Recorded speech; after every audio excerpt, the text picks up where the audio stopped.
born somewhere that will be the 7 billionth baby as of today. Truth Rising, sorry, yeah, 7 billionth baby today. It's a big deal. Yeah. Truth Rising, the app does take personal information, and in fact we will have a census, so you can add the sort of information that you would add to a government census. We will allow the option to anonymize your account, so everything that you do is done through anonymously if you'd like.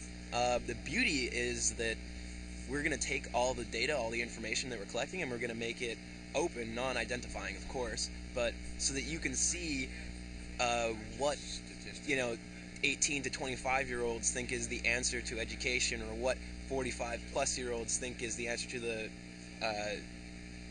economic problems of the world. And you'll see that different solutions work for different generations. Instead of keeping all of this demographic information quiet and silent and selling it like Twitter or Facebook do, we're going to make it all public.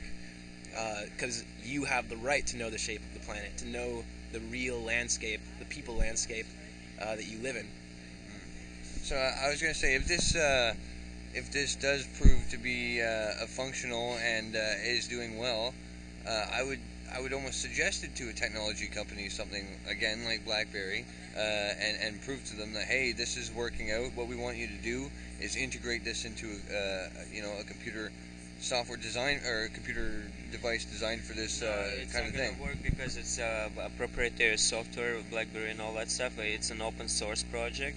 It has to be open source and public domain, and it can be done through a place like Launchpad, where open source stuff is designed. That's why we have Linux running world's web servers, because it's designed by the world, and no single corporation can compete with programmers worldwide.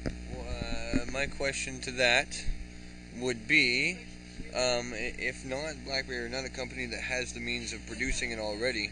Well, the public domain open source has the means of producing. I'm saying it's it's an open source public domain project that not a single proprietary corporation that controls the source can handle. Well, I can deal with that, but in order to get this to the older generations, people 45 plus, there's going to need to be basically a giveaway of these devices into the house. That's the only way to reach that demographic. The $100 laptop that One Laptop Per Child program produced, you could think about it as something like that. There could be, for example, a mobile app that we would make that would run on iPhones, and a BlackBerry app, and the Android app, and then there could be that software running on a bare bones device that could be developed by a hardware company like the one that they made for One Laptop Per Child, that would be like the basic components to run the very bare bones software of this system, and somebody could produce that organization and promote that solution and get it made through Kickstarter as a not-for-profit, and it could happen. You need enough people. You need people behind an idea like that in order to make it happen. So you need a platform where people who are interested are already gathered, and that's the only reason that something like that doesn't exist, is because there is no foundation for it, and we're trying to make that foundation. I like that comment. Squad 51. Hey, you know what? It is the Squad 51 just said. This reminds me of when I was in college smoking ganja with friends, solving all the world's problems. You know what? It's very much like that, except now there's a worldwide movement happening, and we have the mobility. All of us are collected together. There's computer programmers. There's corporate traders. There's stock traders here. It's such a range of everybody, and never before have I think we all been sitting in the same room where we can actually get together and make some of these things possible. So that's the difference between smoking ganja in college, talking about these things, and being at Occupy Toronto and in the media tent talking about these things. I think Denmark and Sweden would do something like this, and I like the idea of using the library. We could actually approach institutions like libraries and have them keep a certain number of these devices. Old people read books. I don't know what's going on over there. Well, just make a website where they can go in the library and check the website. Well, he's saying that they could have, that they could get the devices into a library. Well, device, it's a computer. So you can rent it out, maybe. They're already devices. It's called computer with a web internet. Yeah, but some people, even the idea of going to a web browser and typing in canopy.com and going through all this stuff might be very difficult. Well, then it daunting comes for back. some people. If it's daunting for those people to use a computer and point it to a website, perhaps going to a city councilor in the local neighborhood would be a more familiar avenue to address these issues, and then city councilors, so they can be liaison between them and computer world. So. I was gonna say for the device. Shoot, I lost my train of thought a little bit there. Exactly, like e-readers might be a good option to make an app for Amazon's new Fire or whatever it is. Well, I was gonna say people. Some of the reason people don't trust the whole e-democracy thing, for instance, is because of the security reasons. But I argue that we have online banking. But my suggestion was, if we were to have, say, a device made, and I'm sure, I don't know if anybody will like this idea, but we could always, order it from China, get it done for like $5, and then sent on over. But a different internet, I don't know how possible it would be to broadcast from a municipal building, all municipal buildings broadcast to everybody in town.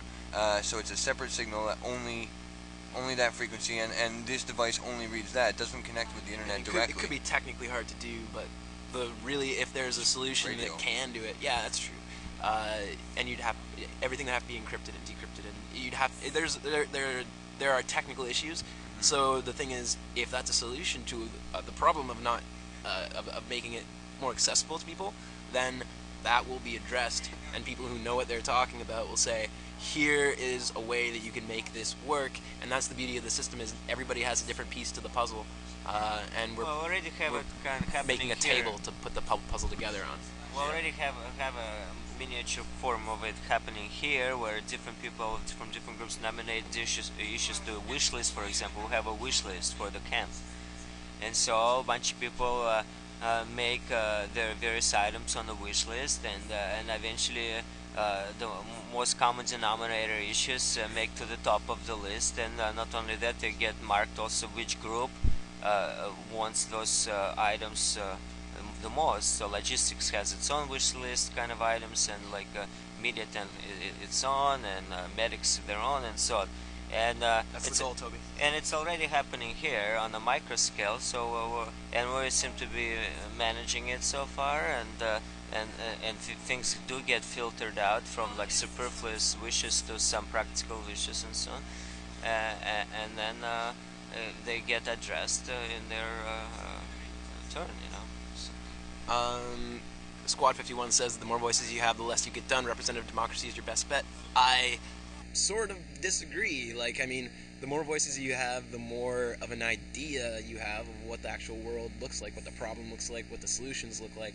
If you have a representative democracy, you're stuck with the best that guy can think of for how to fix the world. And really, what we need is as many different voices as possible to take a little piece from here, a little piece from there, and put it all together. Okay, as far as the representative democracy, too, we're talking about proportional representation, as far systems of say how or that this and that they're represented to their density, population density, to the actual ranking of votes, how you mathematically count the most popular vote result. So same with the nomination of issues.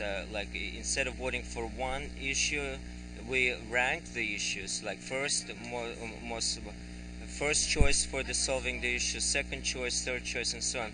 So by ranking the candidates or the issues, the common denominator, most popular approach can be determined. It's called Condorcet method. Exactly. It's a good point. Is that the best solutions go to the top in this situation, and we also have this other feature that's going to make it a little bit more rich, data rich, is we have descriptors. So one of the major ways that you can endorse an idea, like a solution, and you can block a solution, which is upvote or downvote, but the real strength of the system is descriptors. We have word combinations, word pairs.